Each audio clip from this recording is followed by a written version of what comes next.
The central concept of this paper talks about the racism in college sports. I talked about the majority of the college coaches and administrators and how over 80% of them are white males in Division One sports, but over 50% of the athletes Division One sports, like football and basketball, are black. I thought this was important because it shows how blacks and whites are represented in college sports. In almost of the stats I looked at, majority of the higher positions in college sports were given to white males and black males were represented as actual athletes. The stance of this issue are the NCAA is aware of their diverse problems and they are trying to improve it by making a pledge promote diverse and gender equality in college sports, but it is not mandatory for colleges to sign. So it's so much that's happening. My personal stance is that NCAA needs to make the pledge mandatory for schools to sign because we need more representation in these leaderships and coaches positions. I analyzed a lot of my data, surveys, and articles by the NCAA from the 2016 Racial Gender Report Card for college sports. I also got some of my research from the newspaper like Chicago Tribune, the Washington Post. This research is pretty adequate because it comes from a reliable source.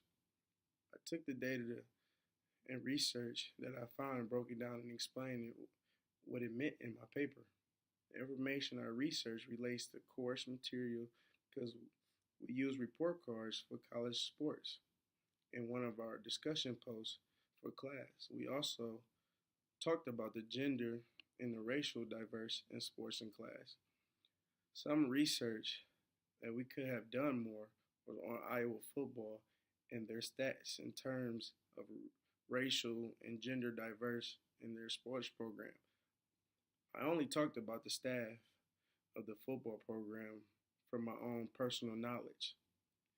Some important change in this area will have to be making the Rooney Rule in Oregon, which allows more people of color and women to get an opportunity to hold positions like head coach, administrators in college sports. The rule helped the University of Oregon get its first black football head coach in the school history. Another important change would be for the NCAA to make the presidential pledge mandatory for colleges to sign. If all the colleges were required to sign the pledge, that would be a step towards diverse people getting hired for these leadership positions. The information that helps me grow as a sports recreation management professional by making aware of the diverse problems we have in college sports and sports in general as well. It also prepared me for what I to expect in the sports recreation field, especially since I'm a black man myself. I have to be prepared for what to expect. The practical application of issues to field would to be make another people aware of this problem as well to try to make a change.